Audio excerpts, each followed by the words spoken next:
দেশত চলি আছে ভয়াবহ পৰিস্থিতি, কিন্তু নিমাত তিনি খান।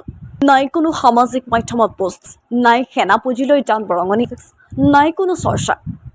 দেশত ভাৰত আৰু পাকিস্তানৰ যুদ্ধৰ দামামা জ্বলি আছে। প্ৰতিগৰাকী ভাৰতীয় হিচাপে ভাৰতীয় নাগৰিকে যিকোনো ধৰণে মতামত দাঙি ধৰিছে।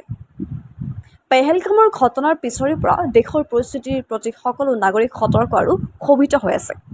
কিন্তু ভাৰত পাকিস্তানৰ যুদ্ধৰ এই সময়ছোৱাত নীৰৱ নিষ্পোক বলিউডৰ তিনিখান।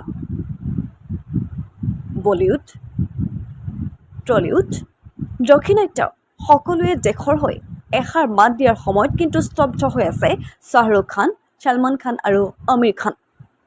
অপাৰেশ্যন সিন্দুৰ, পেহেলগামৰ এটেক, যুদ্ধবিৰতি, এই সকলোবোৰতে কিন্তু নিমাত তিনিখান। দেশৰ এনে ভয়ংকৰ পৰিস্থিতিত দেশ সুৰক্ষা দিয়া সেনাৰ সহায়ৰ হাত হিচাপে সেনাৰ পুঁজিলৈ হাজাৰ হাজাৰজনে বহু টকাৰ সময়ত কিন্তু নামী দামী এই তাৰকা নিমাত। কিন্তু দেশৰ এনে পৰিস্থিতিত ছলমান খানৰ এটা পোষ্টে এতিয়া সকলোতে আচৰিত কৰি তুলিছে।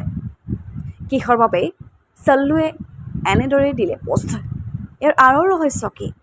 এই লৈ এতিয়া অনুৰাগীৰ লগতে প্ৰতিগৰাকী ভাৰতীয় চকু তিনিখানৰ ওপৰত। আচলতে কিয় নীৰৱ এওঁলোক? কিয় ভাৰত পাকিস্তানৰ যুদ্ধৰ হৈ এষাৰ মন্তব্য নাই এওঁলোকৰ? নে কিবা গোপন ৰহস্য আছে এই তিনিখানৰ? নে ভয় কৰিছে নিজৰ অনুৰাগী কমি যোৱাৰ?